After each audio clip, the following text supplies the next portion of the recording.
దేశానికి నిజమైన సంపద నైపుణ్యమున్న యువతే అని మంత్రి గంటా శ్రీనివాసరావు అభిప్రాయపడ్డారు. రాష్ట్రాన్ని నైపుణ్యాలకు కేంద్రంగా మార్చే దిశగా సంస్కరణలు చేపడుతున్నామని విశాఖలో ప్రైవేట్ ఇంజనీరింగ్ కళాశాలల యాజమాన్యాలు నిర్వహించిన సమావేశంలో తెలిపారు.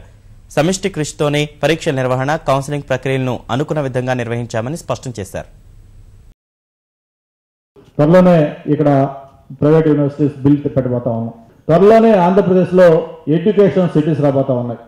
ఖచ్చితంగా అన్ని ఒకే చోట ఒక 1000 acres లేకపోతే 1500 acres ఒక కామన్ ప్లేస్లో all infrastructure, roads, drains, power, water అన్ని ఇన్ఫ్రాస్ట్రక్చర్తో ఇచ్చేసి దాన్ని ఒక ఎడ్యుకేషన్ సిటీగా డెవలప్ చేయాలనేది 3 హబ్బులుగా పెట్టుకున్నాం. 1 వైజాగ్, 2 విజయవాడ, 3 తిరుపతి, 3 ప్లేసుల్లో ఈ సిటీస్ రాబోతా ఉన్నాయి. అందులో మొట్టమొదటిది మా సబ్బవరం ప్రాంతంలో ఒక ఎడ్యుకేషన్ సిటీని త్వరలో అనౌన్స్ అయిపోతా ఉన్నాం. యూనివర్సిటీస్ యాక్ట్ కూడా అమెండ్ చేయబోతా ఉన్నాం. ఏదైతే గతంలో ఎప్పుడో ఎన్నో ఏళ్ల క్రితం తయారు చేసిన యూనివర్సిటీస్ యాక్ట్లో కొన్ని ఇప్పుడున్న కండిషన్స్కి, ఇప్పుడున్న సరౌండింగ్స్లో ఉన్న దీంట్లోకి సంబంధించి ఏ విధంగా మార్పులు చేస్తే బాగుంటుందని ఆలోచించి దాన్ని కూడా అమెండ్ చేయబోతా ఉన్నాం.